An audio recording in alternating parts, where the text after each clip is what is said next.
በስመ አብ ወወልድ ወመንፈስ ቅዱስ አሐዱ አምላክ አሜን። በስመ አብ ወወልድ ወመንፈስ ቅዱስ አሐዱ አምላክ አሜን። በስመ አብ ወወልድ ወመንፈስ ቅዱስ አሐዱ አምላክ አሜን።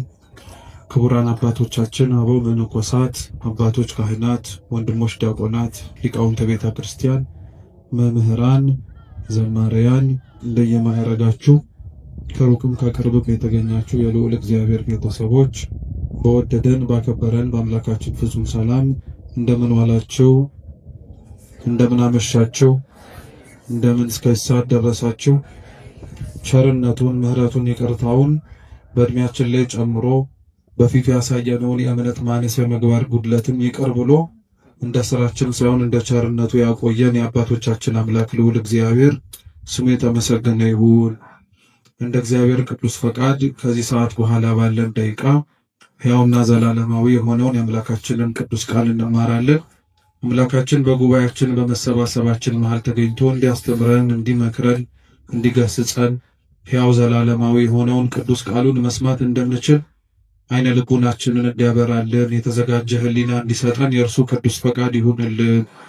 የሐዋርያው ቅዱስ ማቴዎስ ወንጌል ምዕራፍ 21 ከቁጥር 33 ጀምሮ የዓለም ሁሉ መድኃኒት የሆነ ጌታችን መድኃኒታችን ኢየሱስ ክርስቶስ ባስተማረው ትምህርት መነሻነት እንማራለን። የመጽሐፍ ቅዱስን ቃል ሁላችሁ መስማት እንድትችሉ አነብላችሁና ወደ ትምህርታችን እንሄዳለን። እግዚአብሔር ከሁላችን ጋር ይሁን። ሌላ ምሳሌ ስሙ። የወይን አትክልት የተከለ ባለቤት ሰው ነበረ።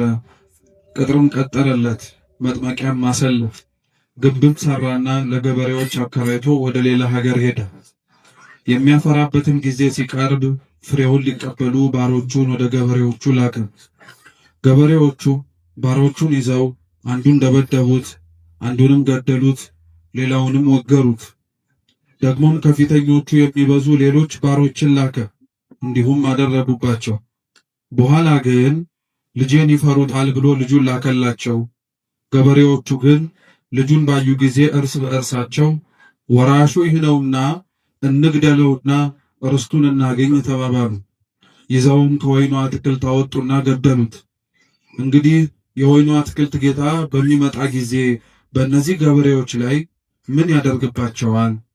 እነርሱም ክፉዎችን በክፉ ያጠፋቸዋል፣ የወይኑንም አትክልት ፍሬውን በየጊዜው ለሚያስረክቡ ለሌሎች ገበሬዎች ይሰጣቸዋል አሉት። ኢየሱስም እንዲህ አላቸው፣ ግንበኞች የናቁት ድንጋይ እርሱ የማዕዘን ራስ ሆነ። ይህም ከጌታ ዘንድ ሆነ፣ ለዓይኖቻችንም ድንቅ ነው የሚለውን ከቶ በመጽሐፍ አላነበባችሁምን? ስለዚህ እላችኋለሁ የእግዚአብሔር መንግሥት ከእናንተ ትወሰዳለች፣ ፍሬዋንም ለሚያደርግ ሕዝብ ትሰጣለች። በዚህም ድንጋይ ላይ የሚወድቅ ይቀጠቀጣል፣ ድንጋዩ ግን የሚወድቅበትን ሁሉ ይፈጨዋል አለ ይላል። ስለ ቅዱስ ቃሉ የአምላካችን የልዑል እግዚአብሔር ስም የተመሰገነ ይሁን።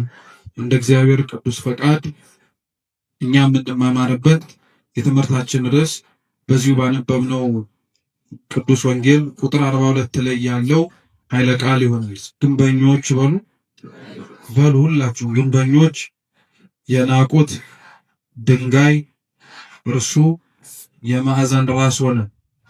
እስኪ ድገሙት። ግንበኞች የናቁት ድንጋይ እርሱ የማዕዘን ራስ ሆነ። ሶስተኛ ድገሙት። ግንበኞች የናቁት ድንጋይ እርሱ የማዕዘን ራስ ሆነ። በዚህ ኃይለ ቃል መነሻነት ያነበብነውን ወንጌል መነሻ አድርገን እንማራለን። አምላካችን በጉባኤያችን ተገኝቶ እንዲያስተምረን እንዲመክረን የእርሱ ቅዱስ ፈቃድ ይሁንልን። እንደ ሌሎቹ የወንጌል ክፍሎች ሁሉ አምላካችንና መድኃኒታችን ኢየሱስ ክርስቶስ ይህ ያነበብነው ቃሉን ለሚሰሙት ሰዎች ያስተማረው ትምህርት ነው። ይህንኑ የተነበበው ምሳሌ የማርቆስ ወንጌል ምዕራፍ 12 እና የሉቃስ ወንጌል ምዕራፍ 20 ላይ ጭምር ተጽፎ ይገኛል። ጥቂት ከሆኑ የሐሳብ ልዩነቶች ባለፈ መሰረታዊ በታሪክ ደረጃ ምንም የሚለያይ ሐሳብ አይኖረው። አንድ የወይን አትክልት ስፍራ የነበረው ሰው እንደነበረ ለወይኑ አትክልት ስፍራ የሚያስፈልገውን ነገር በሙሉ እንዳደረገለት በኋላም ደግሞ ያደረገለትን የወይኑን ስፍራ ፍሬውን ለመቀበል ሰዎችን እንደላከ እነዛም የተላኩት ሰዎች በየተራቸው ፍሬውን ለመቀበል ሲሄዱ እንደተገደሉ በመጨረሻም ደግሞ ልጁን እንደላከና ልጁን ደግሞ ሲያዩ ይበልጥ እንደተናደዱና እንደተበሳጩ ልጁንም እንደገደሉት ጭምር ይናገራል። ይህ አሁን ያነበብነው የቅዱስ ወንጌል ክፍል እንዳልኳችሁ ጌታችን መድኃኒታችን ኢየሱስ ክርስቶስ ቃሉን ይሰሙት ለነበሩት ለሕዝብ ያስተማረው ትምህርት።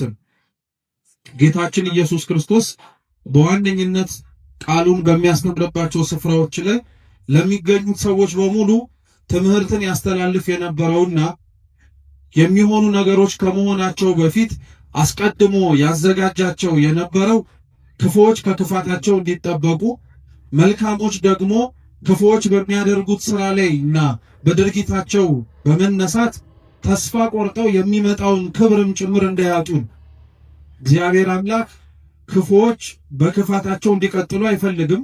ልቡና ሰጥቷቸው ማስተዋሉንም ጭምር ታድለው ራሳቸውን በንስሐ እንዲመልሱ ከሚመጣው ክፋትም ጭምር ራሳቸውን መጠበቅ እንዲችሉ ይፈቅዳል። እንዲሁ የሚያደርገው አምላካችን ደግሞ ደጎች ሆነው ደግሞ መከራውን ለሚቀበሉ፣ ደጎች ሆነው ደግሞ ስቃዩንም ጭምር ተሳታፊ ለሚሆኑት ደግሞ እንደጠሩት የአምላካቸው ድምፅ ዝምታው ቢዘገይባቸው ዋጋ እንደሌላቸው መስሏቸው በሃይማኖታቸው በጽናታቸውም ጭምር እንዳይገኙ ሊያደርጋቸው ከሚችለው ነገር በሙሉ እንዲሸሹ ወይም እንዲቆጠቡም ጭምር ይፈልጋል። እግዚአብሔር ትምህርትን ያስተምር የነበረው ነገሮች ከመሆናቸውም በፊት ይሄ ነገር ይሆናል፣ ያ ነገርም ሊመጣ ይችላል እያለ ያስተምር የነበረው ለዛ። ይሄም ያነበብነው የመጽሐፍ ቅዱስ ክፍል ነገሮች ከመሆናቸው በፊትና ከመፈጸማቸው በፊት የተነገረ ትንቢት። ይሄ ትንቢት ልዩ የሚያደርገው ምንድነው? ትንቢቱ በሐዲስ ኪዳን ይነገር እንጂ ነገሮች ከመፈጸማቸው በፊት ይሄንኑ ትንቢት ግን አምላካችን ኢየሱስ ክርስቶስ አስቀድሞ በነቢያት ላይ አድሮ ያስተማረውን ትምህርት መነሻ በማድረግ ያስተማረው።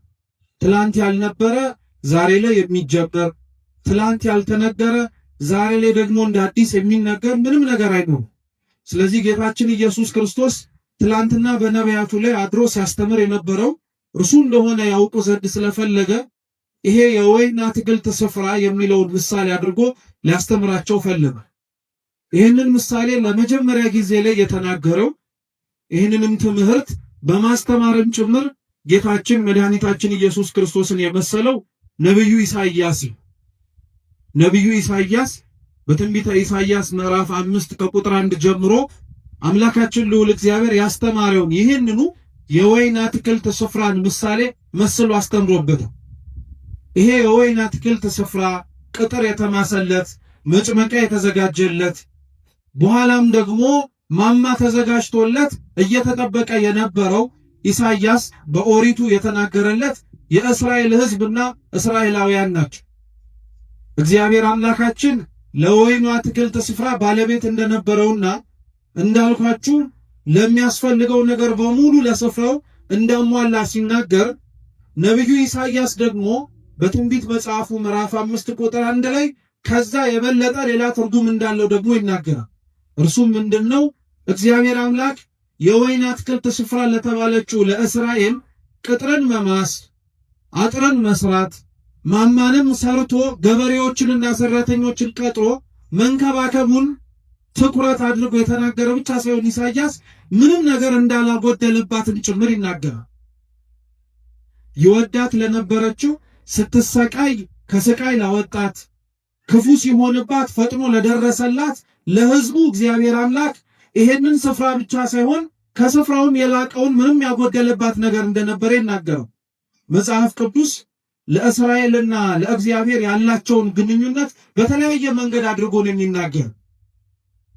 በተለይ ደግሞ ምንም እንዳላጎደለባት ነቢዩ ኢሳይያስ የተናገረውን ግልጽ የሚያደርገው እግዚአብሔር እስራኤልን እንዴት እንደሚያያትም ጭምር ስናውቅና ስንረዳ እስራኤል የመረጣት እግዚአብሔር ሕዝቡን የሚመለከተውና ያየው የነበረው በአንድ መጽሐፎቻችን ዙሪያ ላይ ስትመለከቱ በዚሁ በኢሳይያስ መጽሐፍ ላይ እስራኤልን እንደ ሙሽራ ወይም እንደ ሙሽሪት አድርጎ እርሱ ደግሞ እንዳጫት እንደ ሙሽራ አድርጎ ነበር ይመለከት ነበር።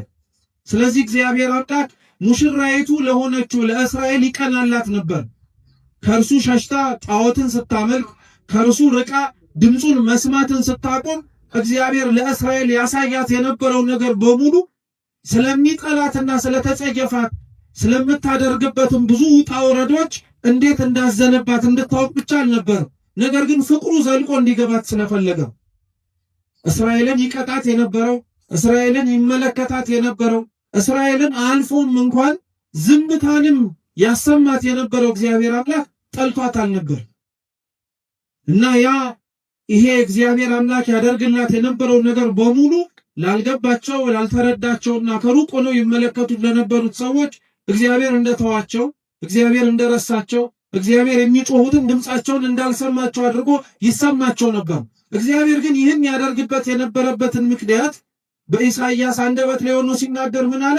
በውኑ ለወይኔ ቦታ ያጎደልኩበት ምንድን ነው አለ። እስኪ ያጎደልኩበት ምንድን ነው? እግዚአብሔር እውነት ነው የምነግራችሁ፣ ለእስራኤል ምንም ያጎደለባት ነገር የለም። እንኳን ባሪያ ሆና ከነበረችበት ከግብፅ ባርነት ነፃ ማውጣት ቀርቶ ምድራዊ የሆነ እንጀራ እንዳትበላ ከሰማይ መና ወርዶላት የደፈረሰና ንጹህ ያልሆነ ውሃ እንኳን ጠጥቻለሁ አጠጥቶኛል ብላ እንኳን እንዳታመው ከአለት ላይ የፈለቀ ንጹህ ውሃንም ጭምር ሰጥቷት በመንገዴ ማንም እንኳን አብሮኝ አልነበረም ብላ ራሷን ወደ ላይ አንስታ እግዚአብሔር ላይ እንዳታጉረመርም ከምድር ስንዝር ከፍ አድርጎ ከፊትና ከኋላ የሚመጡባትን ጠላቶቿን ጠብቆ ነው ሲንከባከባት የነበረው። ይህንኑ እንዲህ ያደረገላትን እግዚአብሔር ነው ራሷ እስራኤል ደግሞ ተነስታ የጎደለባት ይመስል ብዙ ነገርም ላይዋ ላይ አመጽ ያነሳችው እግዚአብሔር ነው እና እግዚአብሔር ለእስራኤል ምን አጎደልኩባት ብሎ እንደሚናገረው ሁሉ ኢሳይያስ የተናገረውን መልሶ እርሱ አምላካችን ኢየሱስ ክርስቶስ ሲራመድና በመሬት ላይ ሲያስተምር ያንኑ ትንቢት አንስቶ ሊያስተምራቸው ፈለገ። ለአንድ ሰው የወይን አትክልት ስፍራ ነበረው፣ ወይም የወይን አትክልት ስፍራ የነበረ ባለቤት ነበራል። ቅጥር መቀጠር፣ መጭመቂያ ማዘጋጀት፣ ከዛም አልፎ ደግሞ ማማ መዘርጋት ለአንድ ለወይን አትክልት ስፍራ የሚያስፈልጉ ነገሮች ናቸው። መቼም አንድ ሰው ገበሬም እንኳን ሆኖ ዘር የሚዘራው መሬቱ መቀበል እንደሚችል ዘሩን ለማሳየት እርሱም ደግሞ ይቀበላል ብሎ ለመናገር አይደለም። የዘራውን ዘር አጭቦ ጎተራ ለመክተት ከጎተራው ማውጥቶ ቢወድ ሽጦ ሊያተርፍበት አለያ ደግሞ ከፈለገ ደግሞ እንዲበላው እንዲጠጣው። የወይኑ አትክልት ስፍራ ባለቤትም ቅጥር የቀጠረለት ምንም አይነት ነገር መጥቶ ፍሬውን እንዳያጨናግፍበት፣ መጭመቂያ ያዘጋጀለት ወይኑ ሲደርስ አገልግሎቱ ተጨምቆ እንዲጠጣ ተጨምቆ የወይን ጠጅ መሆን እንዲችል ለማድረግ። እየሰማችሁ ማማም ያዘጋጀለት ደግሞ ከሩቅ የሚመጣ ጠላትን ወይም ከሩቅ የሚመጣ ቅጥሩን ሊያፈርስበት የሚችል ከወይኑ የፈለገውን ፍሬ ማግኘት እንዳይችል ሊያደርገው የሚችለውን ጠላት መመልከትና ማወቅ እንዲችል። ክርስቶስ በጅማሬው ይህንን ያወራ የነበረው ስለ እስራኤላውያን የወይን አትክልት ስፍራ ተብላ የተነገረችው እስራኤል ናት። ቅጥር መቀጠር የተባለው እስራኤልን መጠበቁን መንከባከቡን ለማሳየት ነው። መጭመቂያ ያዘጋጀላት የሚባለው ደግሞ ከእግዚአብሔር የተቀበለችውን የሰጣትን ነገር በሙሉ ፍሬ ልታፈራበት የምትችለውን መጠቀም የምትችልበትን መንገድ ሰጣት። ቤተ መቅደስን ሰጣት፣ ታቦትን ሰጣት፣ ካህናትን ሰየመላት። መቅደስ አዘጋጅቶ መግባት መውጣት እንዲችሉ እነሱን ተሳታፊ መሆን እንዲችሉ መስዋዕት የሚያቀርቡበትንም ስርዓት ሰጣት። ቅጥር አዘጋጀላት አልኳችሁ። መጭመቂያ አዘጋጀላት፣ ማማም ጭምር ሰራላት። ማማው ከሩቅ የሚመጣ ጠላትን ለማወቅ እንዲረዳ ሁሉ መጽሐፍትን ሰጣት ማለት ነው። ነቢያትን አስነሳላት። ከሩቅ የሚመጣውን ክፉም ይሁን ደጉ መስማትና ማወቅ እንዲችሉ አዘጋጃቸው። ይሄ የተደረገለት ይሄ የተፈጸመለት ቦታ እንዳልኳችሁ በጅማሬው እስራኤል ነው። እስራኤል ግን ለዚህ ለተደረገላት ነገሩ አጸፋውን የመለሰችውና ለእግዚአብሔር ያሳየችው ግብረ መልስ ግን እንዴት ነበር? ሲነበብ እንደሰማችሁት ቅዱስ ወንጌሉ የወይኑ ስፍራ ባለቤት ወይኑ የሚያፈራበት ጊዜና ወቅት እንደደረሰ ስላወቀ ሰራተኞቹን ላካ። ሰራተኞቹን የላካቸው ልብ ብላችሁ ስሙ። ቅጥሩን እንዲያፈርሱ ወይ የቆመላቸውን ማማ እንዲነዱ ወይ መጭመቂያቸውንም ጭምር ደግሞ እንዲንዱባቸው አይደለም፣ ፍሬውን ብቻ መልቀም እንዲችሉና የተደከመባትን ድካም እንዳለና እንደሌለበት ለማየት። ሰራተኞቹ ግን ሲመጡ በውስጥ ይሰሩ የነበሩት ሌሎች ሰራተኞች ቀድመው በወይኑ ስፍራ ላይ የነበሩት በጣም አድርገው አስቸገሩ።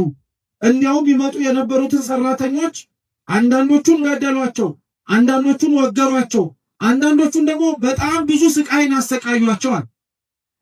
እግዚአብሔር ለደከመላት ለእስራኤል ይልካቸው የነበሩት ሰራተኞች የተባሉት ነቢያት ናቸው። መጽሐፍ ስለሰጣቸው ስለጠበቃቸው በእግዚአብሔር መቅደስ ውስጥ በረከትንና ፍሬን ማግኘት የሚችሉበትን መጠቀም የሚችሉበትን ነገር በሙሉ ስላደረጋቸው እግዚአብሔር ይሄ ይበቃቸዋል ብሎ አልተዋቸውም። እግዚአብሔር እንዲህ አይነት አምላክ ነው። እኛ ለልጆቻችን በየትኛውም ጊዜ ላይ ዛሬ ስለለበሱ ይበቃቸዋል፣ ጠግበው ስላደሩ ነገ ያስፈልጋቸውም አንልም። እንዲያውም የበለጠውን ነገር እናደርግላቸዋለን። እግዚአብሔርም ለሕዝቡ እንደዛ ነው። መጽሐፍ ስለሰጠ መቅደስ ስለሰራ እንዲሁም ያስፈልገንን ነገር በሙሉ ስለሰጠ በቃ ይሄ ይበቃቸዋል አላለም። ነቢያትን ይልክላቸው ነበር። ለነቢያት ግን እነዚህ እስራኤላውያን ያሳዩ የነበሩት ግብረ መልስ ግን እንደነገርኳችሁ ገደሏቸው፣ አሰቃዩአቸው፣ ወገሯቸው። ይሄንን ሁሉ ነገር አደረጉባቸው። ይሄንን ሁሉ ሲያደርጉባቸው ግን ያደርጉት የነበረው ለምንድን ነው? ጥያቄው ልብ ብላችሁ ስሙ። እስራኤላውያን ነቢያትን ይገሉ የነበሩት እስራኤላውያን እግዚአብሔርን ቅዱስ ቃሉን የሚያስተምሯቸውን ሰዎች ያሳድዷቸው የነበሩበት ምክንያት ለምንድን ነው ስትሉ፣ አንደኛውና የመጀመሪያው ምክንያት ሕዝቡ ከእግዚአብሔር ርቆ ስለነበረ ጥቂቶች መልእክት ለመላክ ከተላኩት በውስጥም ጭምር እግዚአብሔርን አብረው መርጦ ለመኖር ካልፈለጉት በቀር ብዙሃኑ በመሬት ሊመቸው የሚችለውንና በዚህ በሚኖርበት ሕይወቱ ላይ ሳይጎልበት መመላለስ የሚችልበትን ምርጫዎች መርጦ ስለነበረ እነዚህን ነቢያት ቦታ ሰጥቶ ለማዳመጥ አልፈለጉም። ነቢያትም ሁለተኛ ይገሏቸው የነበሩት መስታወት ስለሆኑባቸው ከእግዚአብሔር ፊት እንዴት መመላለስ እንደሚችሉ ስለነገሯቸው ብቻ ሳይሆን እግዚአብሔር የሚፈልጋቸው ሰዎች በምድር ላይ እንዴት መኖር እንዳለባቸው ከቃል ባለፈ በሕይወት ስላሳዩአቸው። ነቢያት ጥፋት ኖሮባቸው አልነበረም የተገደሉት። ነቢያት ክፉ ነገር ተናግረው አልነበረም። ነቢያት ሟርት ተናግረው አልነበረም የተገደሉት። እውነት ስለተናገሩ በእውነት ስለኖሩ ሰው ክፋትን መርጦ እግዚአብሔርን ከማየት ይልቅ እነሱ ግን እግዚአብሔርን አይተው ደግን ነገር በመምረጣቸው ነበረ ዋጋ የከፈሉት የነበሩ።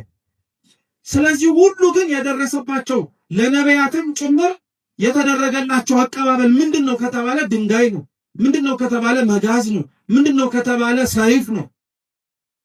ለዛ ነው ቅዱስ ጳውሎስ ራሱ በሐዲስ ኪዳን ክርስቶስን ስለመምረጣቸው ከእግዚአብሔር ጋር አብረውም ጭምር ለመኖር ምርጫቸው ስላደረጉ አንዳንዶች በፍሩክታ ሌሎችም በበረሃውና በየጉያው በሙሉ ተሰደዷል። ልክ ዘማሪው እንደሚለው ማለት ነው። በየገዳማቱ በየበረሃው የሚል መዝሙር አጣው። ስለ ክርስቶስ ሲል የተከፈለው ዋጋ የሚከፈለው ሰዎች የሚደርሳቸው ገጸ በረከት ይሄ ነው። ነቢያት እግዚአብሔርን ስላሉ ተወገሩ። ነቢያት እግዚአብሔርን ስላሉ ተገደሉ። ነቢያት እግዚአብሔርን ስላሉ ብዙ ጸዋትወ መከራ ተቀበሉ እንጂ ክፋት ተገኝቶባቸው አልነበር። ነቢያት በዚህ አይነቱ ምክንያት ሲሞቱ፣ በዚህ አይነቱ ምክንያት በራሳቸው ሰው ነው የምላችሁ። ሌላ እንግዳ ሰው መጥቶ አይደለም የገደላቸው። ሌላ አዲስ የሆነ ሰው መጥቶ አይደለም ደማቸውን ያፈሰሰው። እዛው የራሳቸው ሰው አብረው ያደጉ፣ አብረው የበሉ፣ አብረው የጠጡ፣ አብረው ለመትረፍም ጭምር ቃሉን ያሰሙ የነበሩ። ክርስትና በነገራችን ላይ በጣም የሚደንቀው እኔነት ስለሌለበት ነው። በነገራችን ላይ እኔነት ስለሌለበት ስለተረፍን ወይ ስለተሰበሰብን ወይ እኛው ራሳችን እግዚአብሔር እንዴት እንደሚገኝ ስላወቅን ስለሌላው ግድ አይሰጥንም አንልም ክርስቲያኖች። እንጂማ እንደዛ ብንሆን ኖሮ ማን ያሰቃየን ነበር? ማን ይገለን ነበር? ማን እንደፈለገ ሰይፍ እያነሳ አንገታችን ሊያሳርፍብን ነበር? ማንም። እንዲሁ ዝም ብንል እንዲሁ ራሳችንና ራሳችን ብቻ ነው እንጂ ለሌላው አይመለከተንም ብንል ምንም አንሆንም። ግን እንደዛ እንድንሆን ደግሞ ተብለን አልተጠራንም፣ አልተዘጋጀንም። እግዚአብሔር ለዓለሙ ብርሃን እንድንሆን አልጫ ለሆነው ዓለም ጨው እንድንሆን አድርጎ ስላዘዘን ወደድን ጠላንም ለተቀመጥንባት ዓለም ነፍስ መሆን ስላለብን ለምንኖርባት መሬት ከኛ አልፈን ለሌላውም ጭምር እግዚአብሔርን ማየት እንዲችሉ ምክንያት መሆን ስላለብን ስለዛ ብቻ ተብለን እንታረዳለን። አልሆነ በቀር ግን ሌላ ምን ምክንያት የለም። ገዳዮቻቸው የሚገሏቸው ነቢያትን ለምን ነበር አልኳችሁ እኮ ራሳቸውን ስለሚያዩባቸው።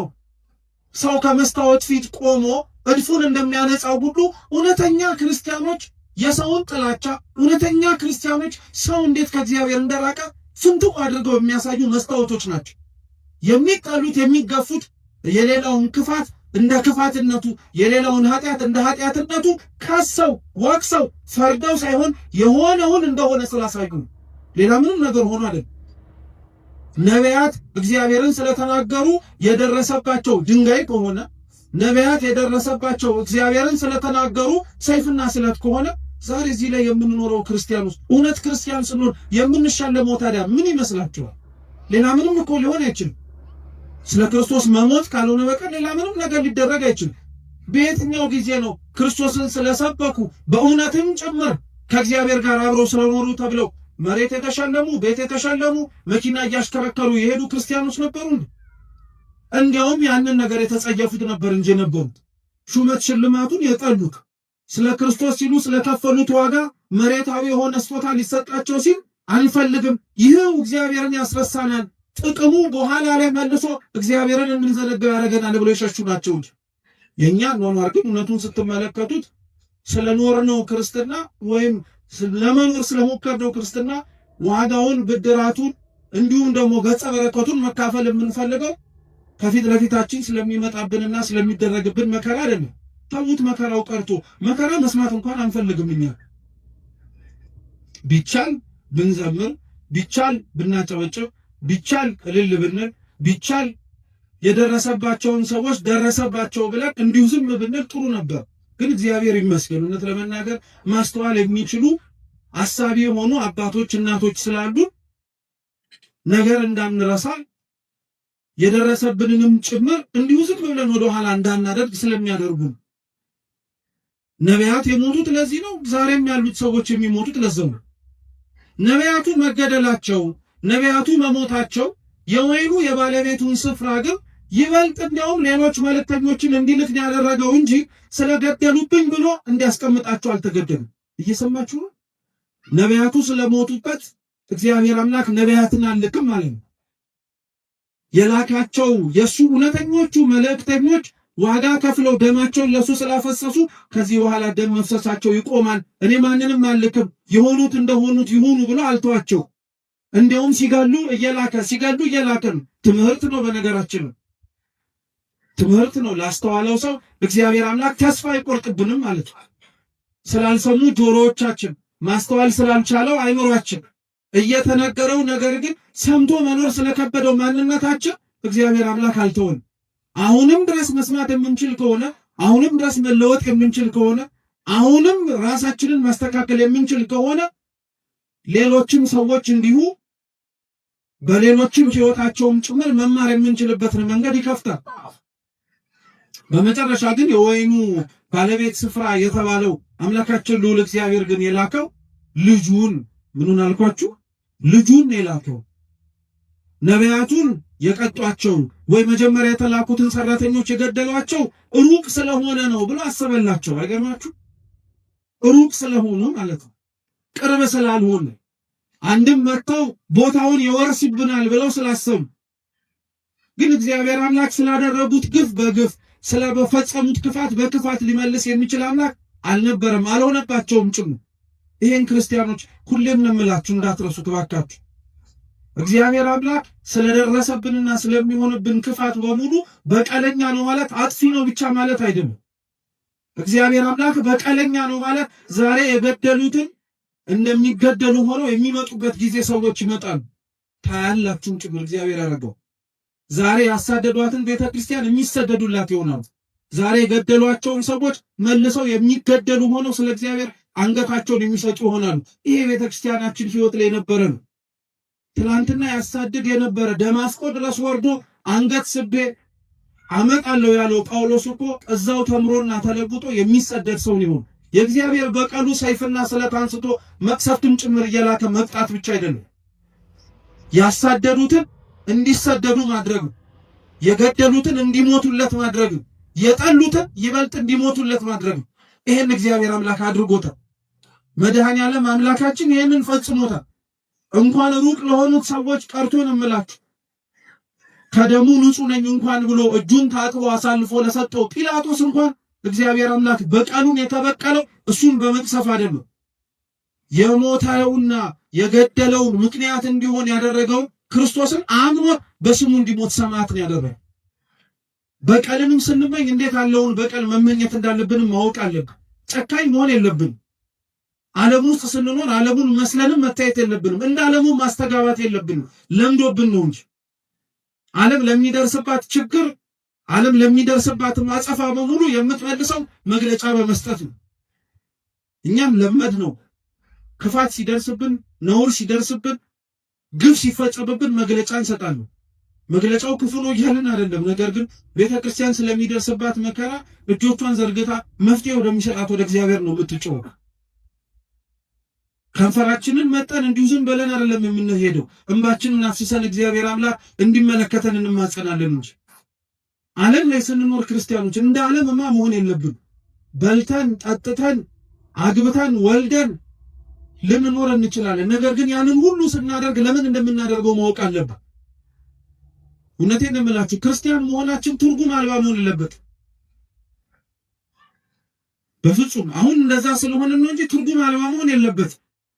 ቅዱስ ጎርጎርዮስ ክርስቲያኖች በዓለም ሲኖሩ ስለሚያደርጓቸው ነገሮች በሙሉ ሲናገር ምን እንዳለ ታውቃላችሁ? ክርስቲያኖች ለሚኖሩባት ቦታ እንደ ዜጎች ይኖራሉ፣ ግን ስደተኞች ናቸው። ነገርማችሁ ለሚኖሩባት መሬት ዜጎች ናቸው፣ ግን ስደተኞች ናቸው። ስደተኛ ሆኑት ግን መርጠው ነው፣ በሰማይ ስፍራ እንዳላቸው ስላወቁ። ቀጠለ ቅዱስ ጎርጎርዮስ ክርስቲያኖች በምድር ሲኖሩ ይነግዳሉ፣ ያተርፋሉ፣ ይበላሉ፣ ይጠጣሉ። ያን የሚያደርጉት በምድር ስለኖሩ ብቻ ነው። ነገር ግን ሁሉንም ደግሞ ይንቁታል። በቃ ክርስቲያን መሬት ላይ ሲኖር ክርስቶስ በመሬት ላይ ሲኖር ያደረገውን ነገር በሙሉ እያደረገ ለመኖር ራሱን ነው ማዘጋጀት መቻል ያለበት። እንደዛም ሆኖ ነው መሰራቱምና ማደግ ያለበት። እንደዛ መሆን እንድንችል እግዚአብሔር ሁላችንንም በቸርነቱ ይርዳል። ስሙን መሸከሙንማ ሁሉም ተሸክመ ነው። ነገር ግን ግብሩን የከበደን አሁን መኖም እንዳልኳችሁ ነው። እንኳን መከራው ከሩቅ ሆኖ ተሰምቶ ቀርቶ ቅርብ ያለነው ሰዎች እንኳን መስማት አንፈልግም። ያንገሸግሸናል፣ ሰለቸንናል። የሞቱት ሳይሰለቹ አንተ የምትሰማው ትሰለቻለህ? የታረዱት ሳይሰለቹ አንተ እንዲህ የምትመለከተው በስልክ ደከመኝ ትላለህ? ይህ በጣም ከባድ እኮ ነው። በነገራችን ሌላው ስለ ክርስቶስ መሞት አልደከመው፣ አንተ ስለ ክርስቶስ የሚሞቱትን መስማት ሰልችቶ። ሌላው ስለ ክርስቶስ ዋጋ የሚከፍላል፣ አንተ ስለ ክርስቶስ ዋጋ የከፈሉትን ማዳመጥ ደክሞሃል። በጣም ነው የሚያሳዝነው እኮ እውነት። ለስሙ ደግሞ ሰማዕታትን እንዘክራለን እንላለን። የሰማዕታትን ዜና ቤተክርስቲያን የምትዘክረው ስዕላቸውን ስላ ብቻ አይደለም፣ ገድላቸውን እያነበበች እንዴት እንደኖሩም ጭምር በማሰማት። ስለ ክርስቶስ የሞቱትን ዜና መስማት የከበደው ሰው እንዴት ቆሞ የጊዮርጊስን ገድል ይሰማ? እንዴት ቆሞ የመርቆሬዎስን ገድል ይሰማ? አይችልም በፍጹም። ጊዮርጊስ የሞተለትን መርቆሬዎስ ሕይወቱን የሰጠለትን አምላክ እኮ ነው ዛሬም ድረስም ጭምር ክርስቲያኖች በየቦታው ሕይወታቸውን የሚሰጡለት። የእነሱን ዜናማ መስማት እንዲያውም ጥብዓትን የሚጨምር፣ የእነሱን ዜና ማዳመጥማ እንዲያውም ሕይወትን ነው ጭምር የሚያሞቅ። የእነሱን ዜና መስማት እንዲያውም ከምንኖረው ከንቱ ሕይወታችን ባለፈ ለካ ሌላ ትርጉም ያለው ሕይወት እንዳለ እንድናውቅ የሚያደርግ። እኛ አሁን የምንኖርበት ዓላማ እውነት የሚያስኖር ይመስላችኋል? እነሱ ግን ሊኖሩበት የመረጡት ሊሞቱበትም ጭምር የወደዱት ዓላማቸው ጌታችን መድኃኒታችን ኢየሱስ ክርስቶስ ነው። እውነት እግዚአብሔር ስሙ የተመሰገነው ይህን ማየት እንድንችል ራሱ ያደረገ። ክርስትና የለም ብለን ደፍረን እንዳንናገር፣ ስለ ክርስቶስ የሚኖሩ ሰዎች የሉም ብለን እንኳን አፋችንን ሞልተን እንዳንናገር የሚያደርገን ብዙ ምክንያት ይሰጣል። ብዙ ምክንያት። ከነዛ ሁሉ ምክንያት ትልቁ ምክንያት ግን እንዳልኳችሁ ልክ የወይኑ ባለቤት ስፍራ ነቢያቱን የቀደሙትን አባቶችን ልኮ ሰዎቹ በአጸፋው ሞትን እንደፈረዱባቸው ሁሉ ምናልባት ከሰሙ ምናልባት ካዳመጡ ብሎ ልጁን ላከላቸው። ልጁን ሳያዩት ግን ጭራሽ ተናደዱ አለ ቅዱስ መጽሐፍ። ጭራሽ ተናደዱ። እንዲያውም ልጁ መሆኑ ራሱ ወራሽ እንደሆነ ያስታውቃል። እውነት ነው። ሊወርስ የሚችል ወራሽም ሆኖ ሊገኝ የሚችል የአባትን ንብረት ልጅ ሊሆን ስለሚችል ስለዚህ ልጁን እንግደለው አሉ። ልብ ብላችሁ ስሙ። ለመግደል ምክንያታቸው አንደኛ ልጁ ስለሆነ ነው፣ ቅርበት ስላለው ማለት ነው። እየሰማችሁ ነው? ግን ቅርበት ስላለው ማለት ነው። የሩቅን ሰው በምን አድርጌ ምሳሌ ልስጣችሁ? ለምሳሌ ቤታችሁ ውስጥ አክስት ሲሞትና ወይ አጎት ሲሞትና ልጅ ሲሞት ያለው ልዩነት ተመሳሳይ ነው ወይስ አንድ ነው? ተመሳሳይ ነው ወይስ ይለያያሉ? ይለያያሉ። የሩቅ ዘመድ ሲሆን ወይ የሥጋም ዘመድ ሆኖ እንደ ራሳችሁ እንደ ልጅ ሊሆን ግን አይችልም። ልብ ብላችሁ ስሙ። ጠላቶች የሆኑት የወይኑን ስፍራ ለማስተካከል ተሰይመው ልጁን ለመግደል የወሰኑት ሰዎች ቦታውን ለመውረስ ካላቸው ፍቅር ብቻ አይደለም፣ እርሱን በመግደል አባትየውን የበለጠ እንደሚያሳዝኑትም ጭምር ስለሚያውቁ ነው እንጂ። ስለዚህ እንግደለው ብለው ተማከሩ። በሁለተኛው ግልጽ የሆነው ምክንያታቸው ደግሞ እርሱን ከገደልን ወራሹንም ጭምር ካወጣ ባለቤትነቱ የቦታው የኛ ይሆናል ብለው ጭምር ስላሰቡ ልጁን ያዙት፣ አሰቃዩት፣ አንገላቱት፣ ዋጋም ጭምር አስከፈሉ። ከነቢያት በኋላ የወይን አትክልት ስፍራ ለተባለች ለእስራኤል ለሕዝቡ ሁሉ የተላከው ልጅ የሚባለው ዛሬ በዓሉን የምናከብርለት ቸሩ መድኃኔዓለም ነው። እግዚአብሔር አምላክ ክፋታችንን አይቶ እግዚአብሔር አምላክ ለላካቸው መልእክተኞቹ ለነቢያትና ለቅዱሳን የሰጠነውን ግብረ መልስና ክፋት ተመልክቶ ክፋትን በክፋት ሊመልስብን አልወደደው። እንዲያውም የበለጠ ደግነቱን አሳየን እንጂ እንዲያውም የበለጠ ፍቅሩን አሳየን። ልጁን ሊሰጠን ወደደ። ጌታችን ኢየሱስ ክርስቶስ ልጁን የሰጠን ይሄ ልጅ ተብሎ የተጠቀሰው በነገራችን ላይ እኛው ራሳችን ጠምዝዘን ስለ ክርስቶስ እንዲናገር ስላደረግነው አይደለም። ቅዱስ ቃሉ ልጁ ተብሎ የተጠቀሰው በወንጌል ስፍራ ላይ ተደጋጋሚ ብትፈልጉ የምታገኙት ጌታችን ኢየሱስ ክርስቶስን። ሌሎቻችን ለእግዚአብሔር ያለንን ልጅነት ቅዱስ መጽሐፍ ሲናገር ልጆች እያለን የሚጠራ እስኪ ልጆች በሉ። እኛ ስንጠራ ልጆች ተብለን፣ ጌታችን መድኃኒታችን ኢየሱስ ክርስቶስ ግን ሲጠራ ልጅ ተብሎ ልጁነት ስላለው። እኛ ልጆች የተባልነው ልጅነታችን የጸጋ ስለሆነ ነው፣ የስጦታ ልጅ አለመባልን ልንችል እንችላለን፣ እግዚአብሔርን አባት እንዲሆነን ካልመረጠው። ጌታችን ኢየሱስ ክርስቶስ ግን ልጅ ተብሎ ሲጠቀስ የባህሪ ልጅነት ማንም ሊነጥቀው የማይችል ማለት ነው፣ ማንም ሊወስድበት የማይችል ልጁ ተብሎ የሚጠቀሰው እርሱ ነው። ጌታችን ኢየሱስ ክርስቶስ ሲጠመቅ የባህሪ አባቱ እግዚአብሔር አብ በሰማይ ሆኖ ሲናገር ሲመሰክር የመሰማ ነው። የምወደው ምኔን ያለው ልጄን ያለው የምወደው ልጄን ያለው በደብረ ታቦር የማርቆስ ወንጌል ምዕራፍ 9 ላይ ብርሃነ መለኮቱን ሲገልጥ ለደቀ መዛሙርቱ ሲያሳይስ ያው የባህሪ አባቱ እግዚአብሔር አብ ምን ብሎ ነው የምወደው ምን ያን ልጄን ያን። ስለዚህ ልጁን ላከላቸው የተባለው ክርስቶስ ነው፣ ሌላ ማንም አይደለም። ለተላከው ልጅ ግን የወይኑ አትክልት ስፍራ ጠባቂዎች፣ ሰራተኞች ተብለው የተሰየሙት ግን የሰጡት ግብረ መልስ የተለየ ነበር። እንግዲህ ተመልከቱት ክርስቲያኑ፣ የወይኑ አትክልት ስፍራ በቁመናው በጅማሬው ማለት ነው ትርጉሙ እስራኤላውያን ናታል። ለእስራኤል እግዚአብሔር አምላክ ነቢያትን ላከ። ከተላኩት ነቢያት በላይ ግን የነቢያቱ ትርጉም እንዲገባቸው ያጠፋቸው የገደሏቸው ዋጋ ያስከፈሏቸውን ጭምር የበለጠውን ነገር እንዲረዱ ልጁን ሰደደላቸው። ሁለተኛው የወይን አትክልት ስፍራ የተባለችው የተሰበሰብንባት ቤተ ክርስቲያን ነው። ቅጥር ቀጠረላት ማለት የቤተ ክርስቲያን ቅጥሯ ስርዓቷ ነው።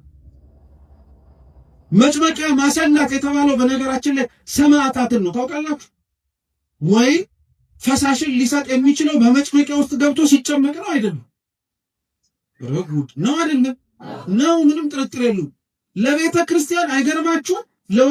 የወይኑ አትክልት ስፍራ ጠባቂ ለወይኑ ስፍራ መጭመቂያ ያዘጋጀላት እንደተባለው ሁሉ ለቤተ ክርስቲያንም መጭመቂያዋ የሰማዕታት ደም ነው። እንደሚኖር ማሳያ ማለት ነው። የምንሰማው ቃል እግዚአብሔር የምንሰማው ስብከት እንዲሁ ቃል ብቻ አይደለም፣ ንግግር ብቻ አይደለም፣ ትምህርት ብቻ አይደለም። የሚኖረው ሰው አለ፣ መርጦ የሚኖረው ማለት ነው።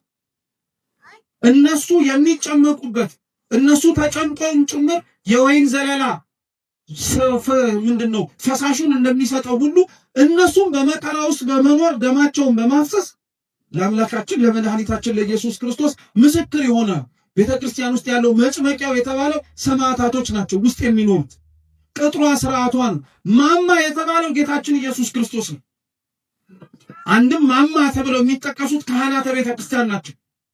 ስልጣናቸው ከፍ ያለ ሰማያዊ የሆነና ረቂቅ የሆነ ማለት ነው። ለሀገሩ ለእስራኤል ዞሮ ለሚያስተምርባት ስፍራ ምንም እንዳላጎደለባት ቤተክርስቲያን ውስጥም ክርስቲያኖች ምንም አላጎደለባትም። ልብ ብላችሁ ስሙ። መከራው፣ ችግሩ፣ ጭንቁ የምንሰማው ክርስቲያን ስለሆንን ብቻ ብዙ የሚደርስብን ነገሮች እግዚአብሔር ያጎደለብን ነገር ኖሮብን አይደለም። ምንም የጎደለብን ነገር የለም። ምናልባት ለዚች ቤተክርስቲያን የጎደለባት ነገር ቢኖር ቃሉን ሰምቶ የሚኖርላት ሲሆን ሌላ ምንም የጎደለባት ነገር የለም። ከቅጥርም ከስርዓትም ስርዓትን ያላት እናፈርሰዋለን እንጂ እንደፈለግነው ነው። ከአገልጋዮችም አገልጋዮች ነው ያላት ንጹሃን ሆነው ህይወቷን የሚሰጡላት በደንብ አድርገው የሚኖሩላት። ከመጭመቂያ ውስጥ ያሉ ሰማዕታት ከሰማዕታትም በደንብ ነው ያሉላት። ዘወትር ሊሞቱላት አንገታቸውና ህይወታቸውን የማይሰስቱላት። አልኳችሁ ከቤተ ክርስቲያን የጎደለ ነገር ቢኖር እኛ ነው። እንደተሰበከልን ያልኖርነው፣ እንደተነገረን ያልፈጸምነው፣ እንደምንሰማው ለመኖርንም ጭምር ያልፈቀድንና ያልወደድን ማለት ነው።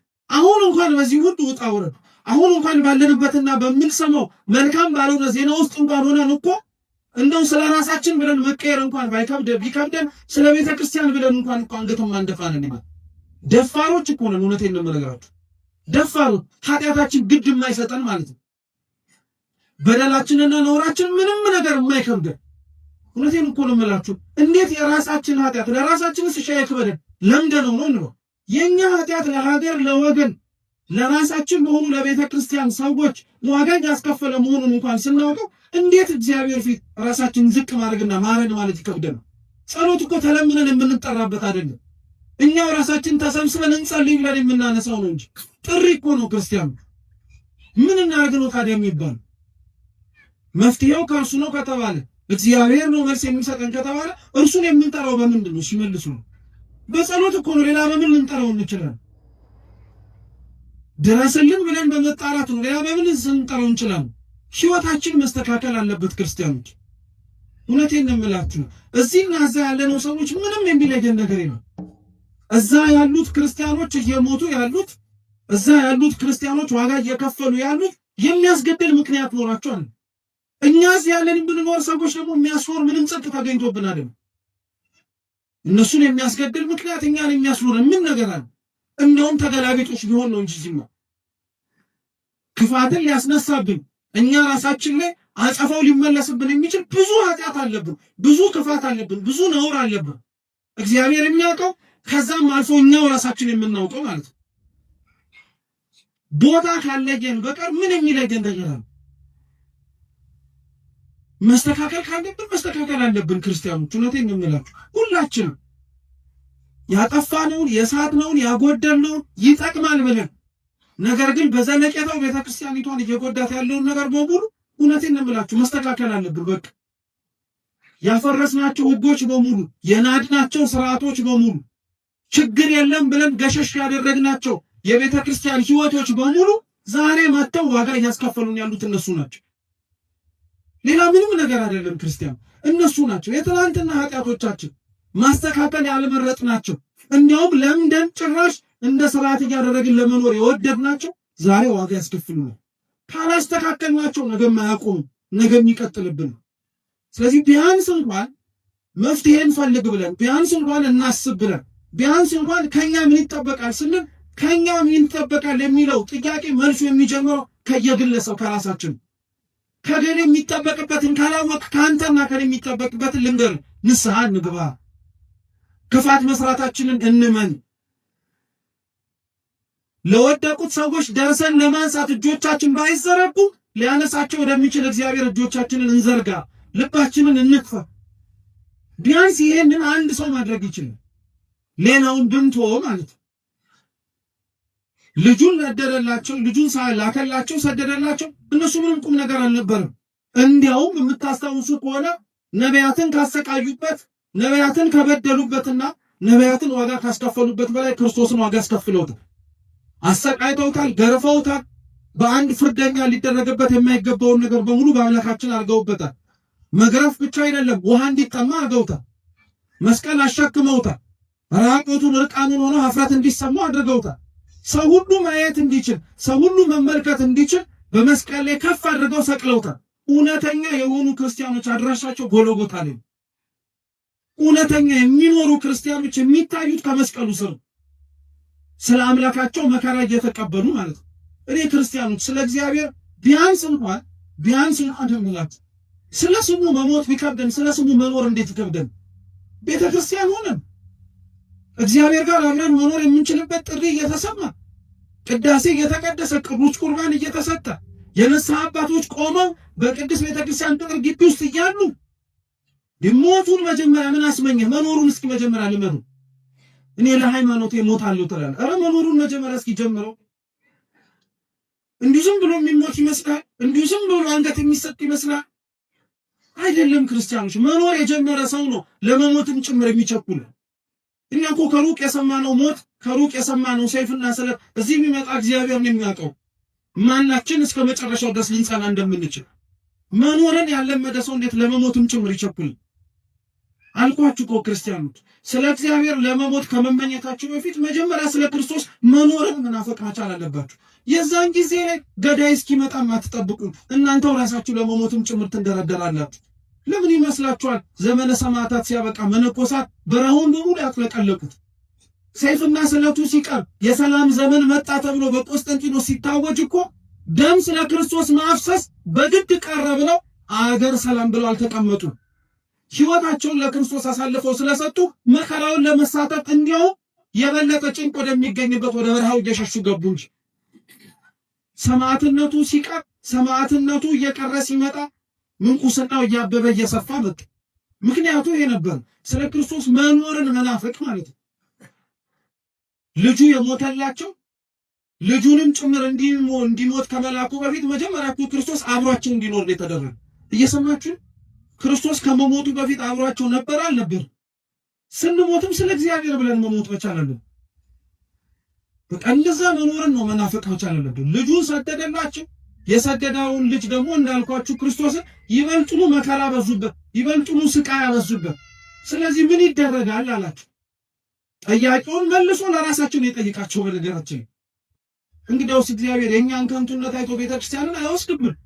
ትርፋማነታችን እስከየት ይመጣል? እሷ ከሄዶት እኛንም አይነቅልም። በሌላ ቦታ ፍሬያማ ልንሆን አንችልም። በዚህ ሳምንት ከግንቦት 23 ጀምሮ እስከ ፊታችን ሙሉ ቤተክርስቲያን ስለ መንፈስ ቅዱስ ነው የምታስተምር፣ ስለ ፍሬያማነት ማለት እግዚአብሔር በሕይወታችን ውስጥ ሲኖር ስለሚታይባቸው ነገሮች ማለት የወይኑ አትክልት ስፍራ ላይ የተተከሉት በሙሉ ፍሬያማ ሊሆኑ ግድ ነው። ቤተክርስቲያን ውስጥ ያለ ሰው በሙሉ ፍሬ ሊኖረው ግድ ነው። ስለ ክርስቶስ መሞትን መኖርን ብቻ አይደለም ትዕግስት ሊኖረው ግድ ነው። እግዚአብሔር እኛን በታገሰ ልክ እኛም እሱን መታገስ አለብን፣ መለመን መቻል አለብን።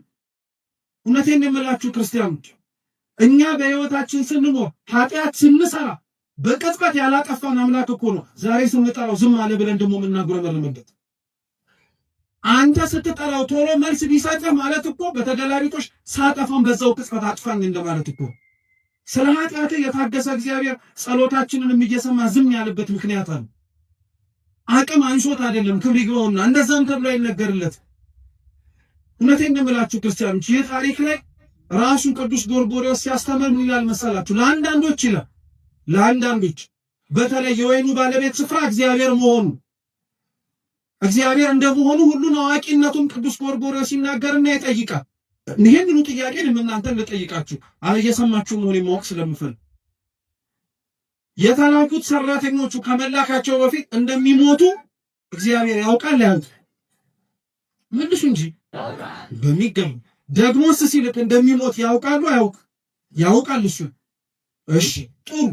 ልጁንስ ሲልክ ለልጁ እንደማይመለሱና የባህሪ ልጁ ጌታችን ኢየሱስ ክርስቶስን እንደሚገድሉትና እንደሚሰጡት ያውቃል አያውቅ? ለምን እያወቀ ይሄንን አደረገው ነው ጥያቄ። አቅም ስለሌለው ነው አይደለም። ወደፊት የሚመጣውንስ ነገር ስለማያውቅ ነው አይደለም። ያውቃል አላችሁ፣ ያውቃል፣ እውነት ነው። እግዚአብሔር አምላክ አቅም አንሶት አይደለም። ክፋት የሚሰሩ ሰዎች ክፋት ከመስራታቸው በፊት የሚሰሩትን ክፋት ያውቀዋል። በደንብ አድርጎ ነው የሚያውቀው። ዝም የሚለው ክፋቱን የሚቀበሉት ሰዎች አንደኛ ከክርስቶስ ጋር በሞት ሕይወታቸውን እንዲያሳምርላቸው ለቤተ ክርስቲያን ዘወትር ማኅፀነ ለምለም ሆና ሰማዕታትን እንደምትወልድ እንድናውቀው ነው። ለኛ ክፋት የሚሰሩትን ሰዎች ክፋታቸው ውስጥ እያገባ ወደ ኋላ የማይመልሳቸውም አይደለም። አንዳንዴ ያረገዋል እግዚአብሔር፣ ሌላውን ጊዜ ላይ ዝም ሊል ይችላል እግዚአብሔር። ዝም የሚለው ግን አልኳችሁ አቅም አንሶት አይደለም። ክፋቶችም የሚሰሩት ልክ ደግ እንደሚሰሩት ነፃ ፈቃድ አላቸው። ይሁዳ ክርስቶስን አሳልፈው እንደሚሸጠው ጠንቅቆ እያወቀ አይደለ እንዴ ምን ሲያደርግለት የነበረው? ዝም ብሎ ታግሶት አልነበረ? አሳልፎስ እንዳይሰጠው ምልክትስ እየነገረው አልነበረ? ተው እያለ እየተናገረ አልነበረ? ተናግሮታል እኮ በተደጋጋሚ ይሁዳን እንዳይሸጠው፣ ይሁዳ ክፋት እንዳይሰራ፣ ይሁዳ ኃጢአት እንዳይሰራ በደንብ አድርጎ ደጋግሞ ነግሮታል። ነፃ ፈቃዱን አልገፈፍም። ዛሬም ክፋት የሚሰሩትን ሰዎች ክፋታቸውን እያወቀ እንዳይሰሩት ይናገራል እግዚአብሔር። አልሰማም ካለ፣ አላዳምጥም ካለ፣ አሻፈረኝ ካለ ግን በኋላ ላይ የሚመጣውን ደግሞ በጸጋ የመቀበልም ግዴታ አለበት። እግዚአብሔር አምላክ የቁጣውን በትር አንስቶ እርሱም ደግሞ መልስ እሰጣለሁ ካለ ለማዳመጥ ዝግጁ መሆን መቻል አለበት ማለት። ክርስቶስ ከዛ በኋላ ይህንን ሲነግራቸው አይ የወይኑ አትክልት ስፍራ መነጠቅ አለበት፣ ሰራተኞቹ መለወጥ አለበት ብለው ራሳቸው በራሳቸው ላይ ፈረዱ። እኛም እውነት ራሳችን ላይ ለመፍረድ እግዚአብሔር በቸርነቱ ይርዳል። ከእግዚአብሔር የፍርድ ዙፋን ፊት ሳትቆሙ ክርስቲያኖች እናንተው ራሳችሁ ከእግዚአብሔር ፊት አሁን ቆማችሁ ራሳችሁ ላይ ፍረዱ። ንስሐ ግቡ ማለት ነው። ንስሐ እንግባ፣ በደል መስራታችንን እንመን። ምንም ደስ የሚያሰኝ ምንም የሚያኮራራ ምንም አንገትን ቀና አድርጎ የሚያስኬድ ነገር የለም። ምንም እውነቴን እንደምነግራችሁ ይሄን እንደምላችሁ ሟርት ስለሆነ ይሄን እንደምላችሁ አሁን ያለንበት ወቅት የሐዘን ስለሆነ ነው። በዚህ ዓለም ላይ ስንኖር ቀና ብለን ለምንኖርበትና ቀና ብሎ ሊያስኬደን የሚችለው ምክንያት ክርስቶስ ካልሆነ በቀር ምድራዊ ነገራችን ሊሆን ስለማይችል በፍጹም ሊሆን አይችልም። ራሳቸው በራሳቸው ላይ ፈረዱ፣ ፈርደው ግን አልተስተካከሉ። እኛም መስማቱን እንሰማዋለን፣ ሰምተን ግን አልተለወጥም። እንድንለወጥ እግዚአብሔር በቸርነቱ ይርዳል። ይህንኑ አላቸው። ቀጠለና ጌታችን መድኃኒታችን ኢየሱስ ክርስቶስ ግን እኛ ለትምህርታችን ርዕስ ያደረግነውን ኃይለ ቃል ነገራቸው። እስኪ ግንበኞች በሉ የናቁት ድንጋይ እርሱ የማዕዘን ራስ ነው። ግንበኞች የተባሉት አይሁድ ናቸው። የናቁት ድንጋይ የተባለው ክርስቶስ ነው። ድንጋይ መሆኑን የምታውቁት ወይም አለት መሆኑን የምታውቁት አምላካችን ኢየሱስ ክርስቶስ ትዝ የሚላችሁ ከሆነ በፊልጵስዩስ ቂሳርያ ስለ ማንነቱ ለደቀ መዛሙርቱ ሲጠይቃቸው ቅዱስ ጴጥሮስ አንተ የሕያው እግዚአብሔር ልጅ ነህ ሲለው ጴጥሮስ ሆይ አንተ ምንድን ነህ ያለ? አለት ነህ፣ ድንጋይ ነህ ብሎ ነው የተናገረው። አለትነቱ የጴጥሮስ ድንጋይነቱ የጴጥሮስ ንግግሩ ነው። ጌታችን መድኃኒታችን ኢየሱስ ክርስቶስ ነው በሱ አለትነት ላይ የታነጸ በሱ አለትነት ላይ የተመሰረተ ምንም ነገር እንደማይናወጽ ለማስተማር እየሰማችሁ። ስለዚህ የመጀመሪያው ድንጋይ ጌታችን መድኃኒታችን ኢየሱስ ክርስቶስ፣ ግንበኞች የናቁት የተባለው ድንጋይ ጌታችን ኢየሱስ ክርስቶስ የማዕዘን ራስ ይሆናል። ምን ማለት መሰላችሁ? እነሱ የገፉት፣ እነሱ የናቁት፣ እነሱ የሰቀሉት፣ እነሱ ከፊት ለፊታቸው ያባረሩት ጌታችን ኢየሱስ ክርስቶስ ትልቁንና ዋናውን ስፍራ ይዛል። በጣም ነው የሚደንቀው። ቅዱስ ባስልዮስ ዘቂሳርያ እቺኑ ቃል ሲተረጉም ምን ይላል መሰላችሁ? እነሱ የናቁት እንደውም አብራችሁ ነው እነሱ የናቁት ክርስቶስ ልባቸው ሲነግስበት፣ እነሱ ደግሞ የተናቁት የሰውን ሀብትና ንብረት ይዘው ተቀመጡ። አይገርማችሁ? የበለጠውን ነገር ክርስቶስ አገኘው፣ እነሱ የተናቀውን ነገር አገኘው። ዛሬም ድረስ ክርስቶስ የሞተለትን ክርስቶስ ደሙን ያፈሰሰለትን ሰው ንቆ ከነሱ የሚገኘውን ጥቅም ፈልጎ አይኖርም። ነውር ነው፣ ኃጢአት ነው። እነሱ ይበልጣሉ፣ ሰው ይበልጣል። ክርስቲያኖች ምንም ነገር ቢሆን ሰው ይበልጣል። የፈረሰ ቤተ ክርስቲያን ይሰራል፣ አይተናል። ክፋት ነውር በገነነበት በተለያዩ ዘመናት ላይ የጠፉብንን መቅደሶች እኮ ሰርተናል። እግዚአብሔር የተመሰገነ ይሁን። ግን የፈረሰውን ሰው መልሰን አግኝተናል። የሞተውን ሰው መልሰን ቀስቅሰን አንስተናል። አያችሁ፣ ሰው ይበልጣል ማለት ነው። ሰው ከፍ ያለ ትርጉም አለው ማለት ነው። ሰው ከፍ ያለ እኛ ልንረዳው ያልቻልነው በምን አይነት ሁኔታ ራሱ እግዚአብሔር እንድንረዳው ሊያደርገን እንደሚችል ጥያቄ ራሱ ሊፈጥር በሚችል መልኩ የበለጠ ትርጉም እንዳለው ማወቅ መቻል ነው። ግንበኞች የናቁት ጌታችን መድኃኒታችን ኢየሱስ ክርስቶስ፣ አይሁድ የናቁት እርሱ መሰረታዊውና ትልቁ ነገር ይሆናል። እውነት ነው። እነሱ የናቁት ክርስቶስ፣ እነሱ የገፉት አምላካችን መድኃኒታችን ኢየሱስ ክርስቶስ ትልቅ ሆነ፣ ገነነ፣ ሰፋ። ገደልነው ሲሉ በሕይወት ኖረ፣ አጠፋነው ሲሉ ጭራሽ ገነነ። የሚያመልኩትን የሚከተሉትን ተማሪዎችን በተናቸው ሲሉ እንዲያውም ጭራሽ በጰራቅሊጦስ እጅግ እጥፍ ድርብ ሆነው 3000 ክርስቲያኖች ወደ ቤተክርስቲያን ገብተው ጭራሽ የቤተክርስቲያን ጉባኤ ሰፋ። አንደኛው ትርጉም እርሱ ልብ ብላችሁ ስሙ። ሁለተኛው ግን ይሄ አሁን ያነበብኩላችሁ መጽሐፍ ቅዱስ ክፍል እቤት ገብታችሁ ከፍ ብላችሁ ብታነቡት ታሪኩ ከጌታችን ከመድኃኒታችን ከኢየሱስ ክርስቶስ ቤተ መቅደሱን ካነጻበት ታሪክ ጋር አብሮ ተያያዘ። እየሰማችሁ አስታውሳችሁ ቤተ መቅደሱ ውስጥ ገብቶ ቤቴ የጸሎት ቤት ነው እንጂ የወንበዴዎች ዋሻ አይደለም ብሎ ሲያነጻ እርሱም የተነገረበት ክፍለ ምንባብ ላይ ነው ይሄም ያለው አብሮ። በዕብራይስጥ ልጅ የሚለው ቃልና ድንጋይ የሚለው ቃል ተመሳሳይ ነው። ማለትም ደግሞ ቃሉ ይተረጎማል፣ አብሮ ይጠጋብ። በዕብራይስጥ ድንጋይ ማለት እብን ማለት ነው። እየሰማችሁ ነው አይደል? እብን ማለት ነው። ልጅም እንደዚሁ በአቻ በቃል በድምጸታ በኩል ተቀራራቢ የሆነ ትርጉም እንዳለው ምሁራን ይናገራሉ። እና ይሄንን ቃል ሲተረጉሙት ይላል ግንበኞች የናቁት ድንጋይ የተባለው አንድም ክርስቶስ ነው ይላል፣ አንድም አካሉ የሆነች ደግሞ ቤተክርስቲያን ናት ይላል። እየሰማችሁ ነው? ግንበኞች የናቁት ድንጋይ የማዕዘን ራስ ይሆናል አይደል የተባለው። የተገፋችው ቤተክርስቲያን መግነኑ አይቀር። የፈረሰችው ቤተክርስቲያን ነገ ተሰርታ ከፍ ብላ መታየቱ አይቀር። የናቋት ቤተክርስቲያን ተመልሰው ተንበርከከው ይቅርታ እንደሚጠይቋት አይቀርም። ምንም ጥርጥር የለም። ይሄው ክርስቶስ አሳይቶናል። እርሱን የናቁት በኋላ ላይ ክብሩን እንዳይዩት ሁሉ ዛሬም ቤተክርስቲያን የናቋት ነገ ላይ ክብሯን ከፍ ብላ ይመለከቱት። አንገታችንን መድፋት ያለብን ስለ ራሳችን ኃጢአት፣ አንገታችንን መድፋት ያለብን ስለ ራሳችን በደል ነው እንጂ በክርስቶስ በደሙ የተዋጀች ቅዱስ ቤተክርስቲያን ምንም አትሆን፣ ምንም አትሆን።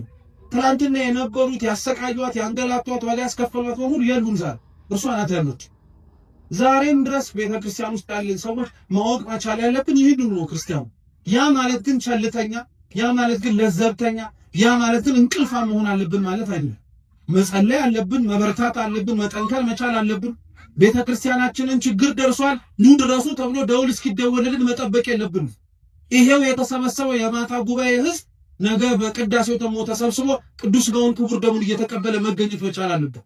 ያኔ ቤተክርስቲያን አለች ይባል፣ ያኔ ቤተክርስቲያን እየሰራች ነው እየተገኘች ነው ይባል። ስለዚህ የተናቀችው ቤተክርስቲያን ሁሌም ተንቃ አትቀርም። የተገፋው መድኃኒታችን ኢየሱስ ክርስቶስ በምዕመናን ልብ ላይ እንደነገሰው ሁሉ ባሳደዷት ልብ ላይ ቅዱስ ቤተክርስቲያን ነግሳ እንድናይበትን ዘመን አምላካችን ቅዱስ እግዚአብሔር ቅርብ ያድርግልን።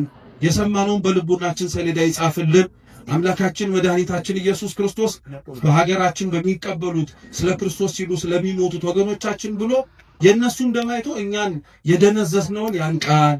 እነሱን በቸርነቱ የጎበኘ እግዚአብሔር እኛንም በምሕረቱ ኃጢአታችንን ይቅር እንዲለን ንስሐ ገብተን ቅዱስ ቁርባን መቀበል የምንችልበትን ዕድሜ እንደጨመረልን መጠቀም እንድንችል በቸርነቱ ይርዳል። በጎደለው በነጠበው በሊቃውንቱ በመምህራኑ የሚታረም ይሁን። ስብሐት ለእግዚአብሔር።